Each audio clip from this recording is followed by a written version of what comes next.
कार्तिक मातम अध्याय 21। लिखने लगा हूँ श्री हरि के चरणों में शीश नवाए। कार्तिक माहत्म का बने यह 21वां अध्याय। अब ब्रह्मा आदि देवता नतमस्तक होकर भगवान शिव की स्तुति करने लगे। वे बोले, हे देवाधिदेव, आप प्रकृति से परे पार ब्रह्मा और परमेश्वर हैं। आप निर्गुण निर्विकार व सबके ईश्वर होकर भी नित्य अनेक प्रकार के कर्मों को करते हैं। हे प्रभु, हम ब्रह्मा आदि समस्त देवता आपके दास हैं। हे शंकर जी, हे देवेश, आप प्रसन्न होकर हमारी रक्षा कीजिए। हे शिव जी, हम आपकी प्रजा हैं तथा हम सदैव आपकी शरण में रहते हैं। नारद जी राजा पृथु से बोले, जब इस प्रकार ब्रह्मा आदि समस्त देवताओं एवं मुनियों ने भगवान शंकर से जी से की अनेक प्रकार से स्तुति की और स्तुति करने के उनके चरण कमलों का ध्यान किया, तब भगवान शिव देवताओं को वरदान देकर वहीं अंतर्धान हो गए। उनको आशीर्वाद दे दिया, वरदान दे दिया कि अब उनको कोई परेशान नहीं करे और अंतर्धान हो गए। उसके बाद शिव जी का यशोगान करते हुए सभी देवता प्रसन्न होकर अपने अपने स्थानों पर चले गए, अपने अपने लोकों पे चले गए। जो जो यहाँ पर रहता था, जो उनका स्थान था, वहाँ पर वो चले गए।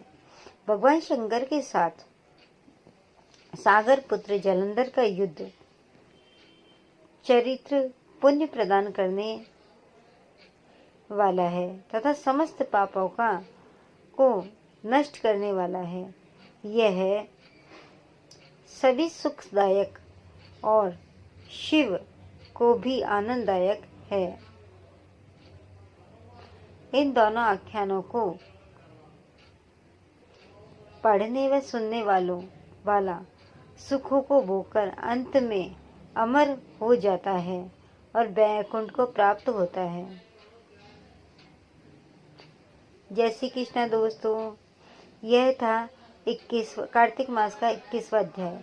अगर आपको यह चैनल पसंद आ रहा हो तो हमारे चैनल को लाइक एंड सब्सक्राइब जरूर कर दें। जय श्री कृष्ण दोस्तों।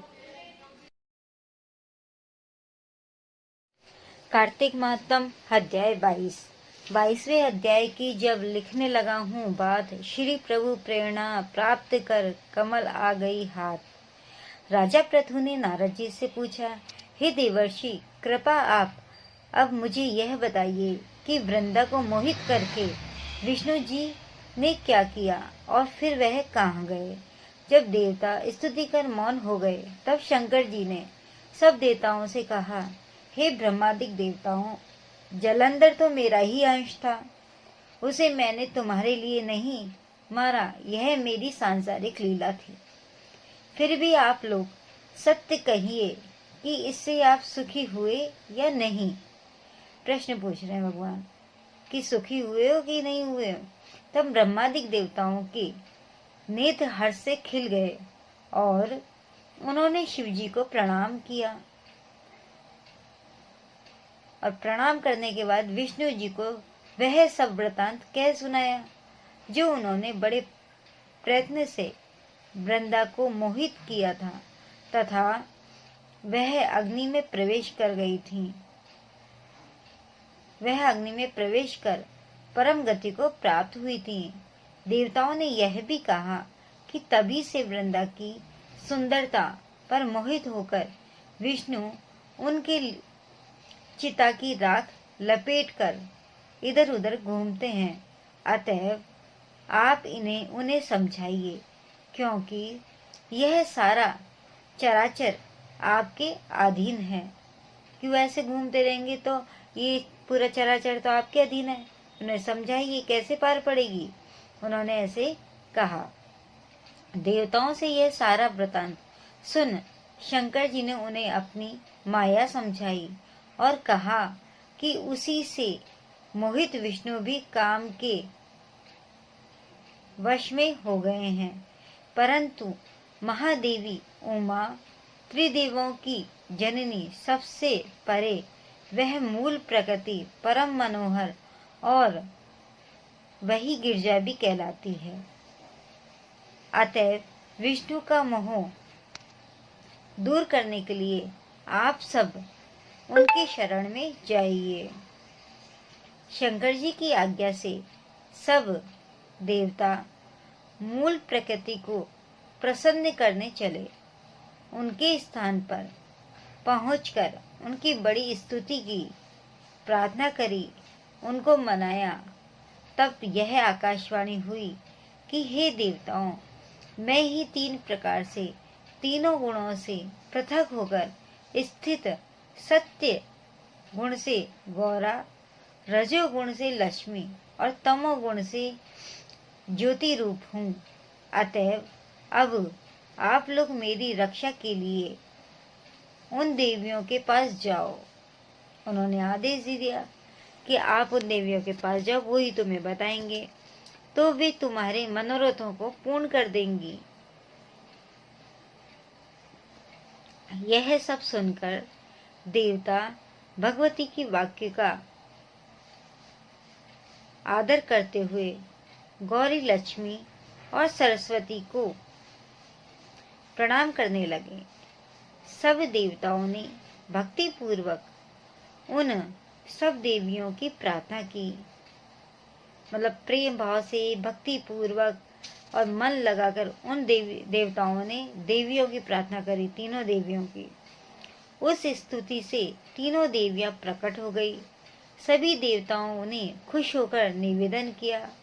तब उन देवियों ने कुछ बीज देकर कहा, इसे ले जाकर बो दो तो तुम्हारे सब कार्य सिद्ध हो जाएंगे। ब्रह्मादिक देवता उन बीजों को लेकर विष्णु जी के पास गए। वृंदा की चिता भूमि में डाल दिया। उससे धात्री, मालती और तुलसी प्रकट हुई।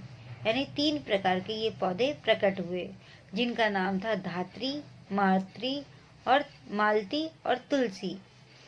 त्रिधात्री के बीज से धात्री, लक्ष्मी की जी के बीज से मालती और गौरी के बीज से तुलसी प्रकट हुई। विष्णु जी ने जो ही उन स्त्री रूप वाली वनस्पतियों को देखा तो वे उठ बैठे, कामासक्त चित्त से मोहित हो उनसे याचना करने लगे। धात्री और मालती और तुलसी ने उनसे प्रीति की। विष्णु जी का सारा दुख भूल देवताओं ने नमस्कृत हो अपने लोक वैकुंठ में चले गए। वह पहले की तरह सुखी होकर शंकर जी का स्मरण करने लगे। यह आख्यान शिव जी की भक्ति देने वाला है।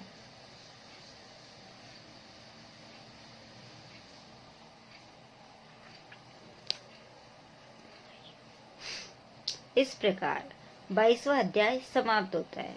जय श्री कृष्णा दोस्तों, अगर आपको ये वीडियो अच्छे लग रहे हैं, आपको कथाएं सुननी है, कथा के वीडियो देखने हैं, तो हमारे चैनल को लाइक करें और सब्सक्राइब करें और साथ में बेल आइकन दबाना ना भूलें। जय श्री कृष्णा।